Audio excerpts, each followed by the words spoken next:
سلامونه وخت مو په خیر تاسو ته له زیر نیوز سرویس څخه د نن ورځې د مهمو خبرونو ټولګي ته راغلاست وایو. نن شنبه د 1404 هجري لمریز کال د سنبلې 21 چې د 2015 زیږدیز کال د سپټمبر له 14 سره برابر ده.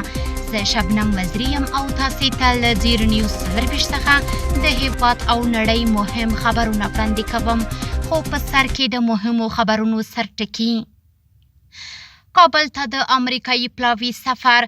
د بندیانو په چارو کې د امریکا ولسمشر ډونالد ټرمپ ځانګړي استازي په مشرۍ پلاوي چې د افغان سولې لپاره د متحده ایالاتو پخوانی ځانګړي استازي ملتیا کوله کابل ته راغلل.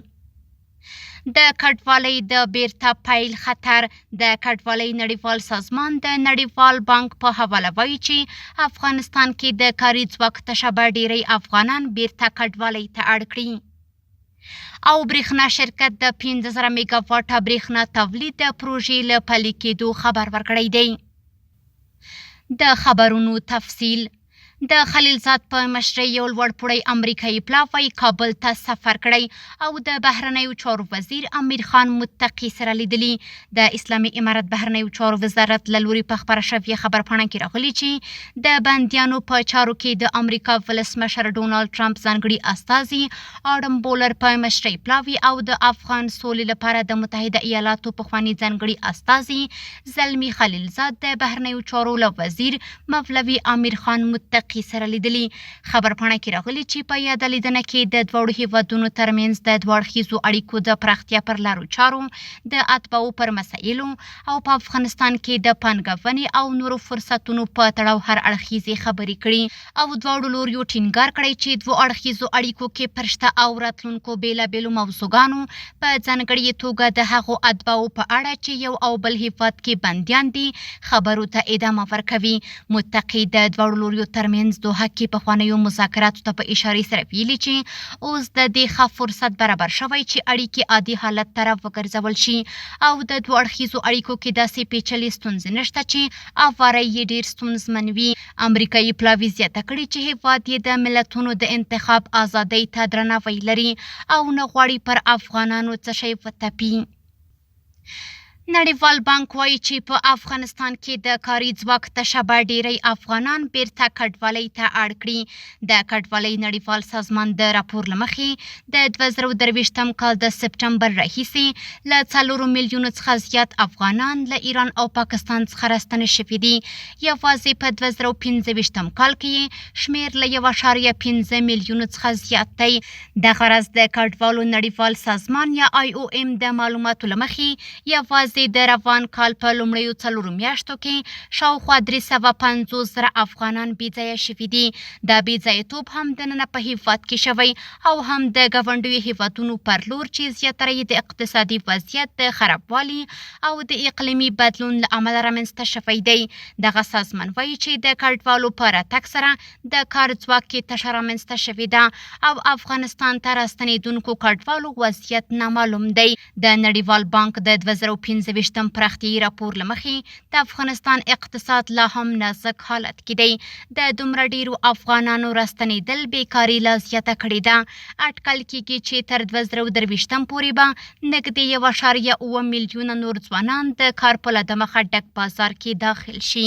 که چیرې د مهارتونو متشبثینو او دندې رامنځته کولو برخه کې پانګونه ونه شي نو ښایي ډیر کسان بیرته کډوالۍ ته اړ شي. یاد سازمان وایي که زیات مالي ملاتړ برابر شي IOM کولی شي د بیا کډوالۍ خطر راکم کړي. افغانستان د خصوصي سکتور په ملتیا 15,000 میگا واټه برېښنا د تولید لپاره چمتووالی نیسي. د افغانستان برېښنا شرکت ویلي چې د یاد شرکت عمومي اجرایوي مشر ډاکټر عبدالباري عمر ابوظبي کې د GSU شرکت مشر سره لیدنه کې د برېښنا د تولید، لیږد او ویش پروژو د تطبیق په اړه غږېدلي دي. د یاد شرکت په وینا ټاکل شوې د 15,000 میگا واټه برېښنا تولید د پروژه چې د افغانستان د برېښنا سکتور د پانګونې د جذب او ملاتړ په کنفرانس کې هوکړلیک لاسلیک شوی و د GSU شرکت او د غضنفر ګروپ لخوا په ګډه تطبیق شي. برېښنا شرکت زیاته کړې یاد شرکت افغان پلاوي ته ډاډ ورکړی چې د برېښنا لیږد لاینونو او سب سټیشنونو د جوړولو په ګډون په بېلابېلو برخو کې به پانګونه وکړي. د هرات خواف د اوسپنې پټلۍ د څلورمې قطعې دویم فاز د څه باندې 450 میلیونه ډالرو په ارزښت پرانیستل شو. د هرات ولایت د رسنیو دفتر د خبرپاڼې له مخې د هرات ولایت والی شیخ مولانا اسلام جار د هرات خواف ریل پټلۍ د څلورمې برخې د دوهم فاز د جوړولو په پرانیسته کې وویل چې د هرات خواف ریل پټلۍ د څلورمې برخې دوهم فاز به هیواد له ایران او اروپا سره ونښلوي. نوموړي د هیواد په اقتصادي وده کې د دې پروژې لویو ګټو ته په اشارې سره ټینګار وکړ چې د یادې پټلۍ په ګټه اخیستنې سره به د صادراتو او وارداتو په سکتورونو کې ډېرې اسانتیاوې رامنځته شي او د ټرانزیټ لګښتونو کې به د پام وړ کموالی راشي. د دې پروژې کار د ټولګټو وزارت لخوا د افغان ګاما شرکت او روسیې شرکت ته د 450 میلیونه او 600 زره ډالرو په ارزښت ورکړل شوی چې په 15 میاشتو کې به بشپړ او عملي شي.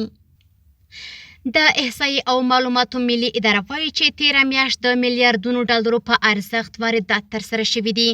د یادې ادارې د شمیرو له مخې په یاده میاشت کې د هیواد په کچه د صادراتو ارزښت 144.9 میلیون ډالر او د وارداتو ټول ارزښت 1 میلیارډ او 195.6 میلیون ډالرو ته رسیږي. د دغې ادارې په وینا په چنګاښ میاشت کې د هیواد د صادراتو ټول ارزښت 106 میلیون ډالر و چې په زمري میاشت کې د صادراتو ارزښت د روان کال د چنګاښ میاشتې په پرتله 40.9 میلیون ډالر زیاتوالی لري. دغه راز په چنګاښ میاشت کې د هیواد د وارداتو ارزښت 1 میلیارډ او 191.1 میلیون ډالرو ته رسیده چې په زمري میاشت کې د تیرې میاشتې په پرتله 4.5 میلیون ډالرو په ارزښت زیاتوالی راغلی دی. دغه ادارې زیاته کړې چې په زمري میاشت کې تر ټولو زیات صادرات پاکستان، هند او متحده عربي اماراتو ته شوي او تر ټولو زیات واردات له ایران، چین او پاکستان هیوادونو څخه وو. کورني خبرونه هم دومره وو. د نړیوالو او سپورتي خبرونو لپاره زموږ پاڼې وڅارئ. په خپل رسنیو باندې فیسبوک، انسټاګرام، ایکس پخوانی ټویټر، یوټیوب او ټیک ټاک زموږ خبرونه خوښئ او موږ تعقیب کړئ. ادرس یې زیر نیوز 24 تر سبانۍ خبرونه د الله پامان.